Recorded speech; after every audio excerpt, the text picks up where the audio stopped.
అంటే ఇంకా ఎలా కనపడాలి అక్కడ ఏం జరిగాలి అంటున్నావు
ఆ పూల తోటలో ఎవరిచ్చినట్టు ఒక కన్నుతో సరసమాది మన ఇంటికే పిలుచుకోవచ్చారా ఏమొచ్చిందమ్మా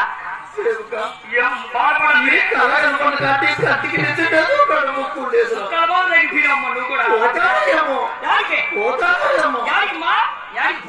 అడుగులకు వేట మార్పు ఇప్పుడే పంపిస్తాను అనుకోవట్లేదు ఎక్కడ వెళ్తారా పంపిస్తావా లేదా ఇప్పుడే ఇంటికి పంపిస్తావా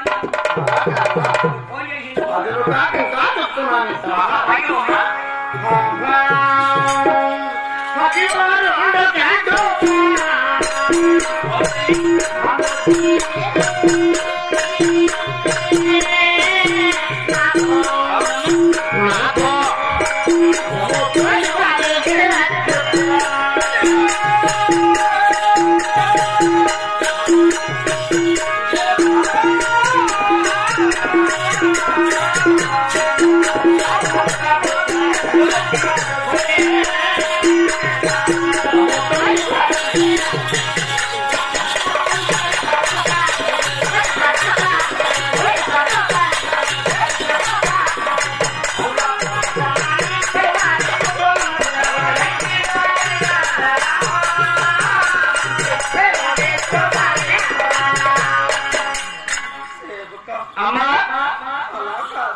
ఏమి తల్లి ఈ సంగతి ఎవరో వచ్చి నీ భర్త మార్చిపోతాడమ్మా అవునే కళలోనే కనపడి చెప్పారా నీకు తెలియదు ఏముండాలి మా అన్ని తెలుసు సృష్టికర్త నువ్వు లోకానికే జగన్ మాత్రము నీకు తెలియదు ఏమీ లేదమ్మా అలా జరిగాదు అంటున్నావు కదా అవునమ్మా అంటే ఇంకా ఎలా కనపడాలి అంటున్నావు అవు తల్లి అలా కూడా చెప్తాయి మహాభాగ్యమమ్మా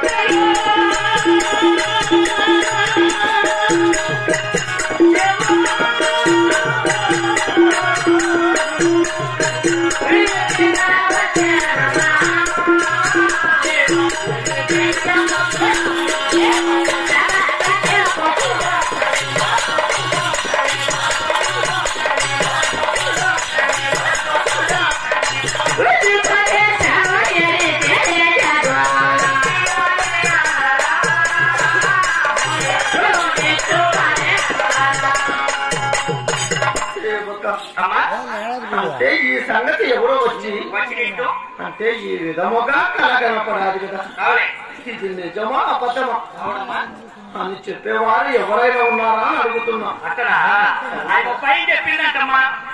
పైన చేసిందండి, పైన దేవులోకం ఉంటారు, కింద కింద భూలోకం ఉంటారు, మధ్యలో మధ్యలో నరలోకం ఉంటారు. ఏమంటారు? దేవలోకం అనుకున్నామో నేను. అలా కాదురా, దానికాదమ్మా ఇక్కడ మధ్యలో మనం నరలోకంలో ఉన్నాం. ఓ అట్టడా ఏ దేవలోకం కాదు కాదు 3 రోజులు చెప్పలాడతారు. ఇది పిల్లలకు సెలవులు పడి వదులుతారు 3 రోజులు చూసే.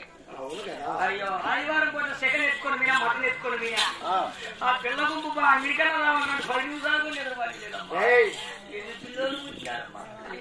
ఏం మాట్లాడుతున్నావా? బుద్ధి లేక నాకే పుట్టినారని ఎవరికైనా పుట్టినారు నాకు తెలియదు. అలా కాదురా, అతని ఏకటోళ్ళ అంటే ఒకరాన్ని నా పేరు పోలేదు. అంతని ఏకటోళ్ళ అంటే ఇలా కళ కనపడాలి కాబట్టి అంటే ఎక్కడైనా వెళ్ళి ఆమె ఎరుకులామా అంటున్నావు. అవునమ్మా. బాగా చెప్తారా? అదే ఎరికలు రాశారు బాగా నీట్గా ఇస్తారు. మా గోల్చెరు కాంచి ఇక్కడ సుతం రామపురం కాంచి అవునా? జామినేరు కాంచి అంతా చెప్పుకుంటూ వచ్చింది ఇప్పుడు. ఇప్పుడు అని చెప్పుకుంటూ వచ్చి ఉండేది యూనిట్లను 3 బాగుంటుంది. ఏయ్, అలా కాదా, అది తొందరగా వెళ్ళి ఆమెను పిలుచుకొని వస్తావు మరి. నీ ఆగిలేసి అంత దూరమైనా కూడా రేపు 8 గంటలకే వచ్చా. సరే అలాగే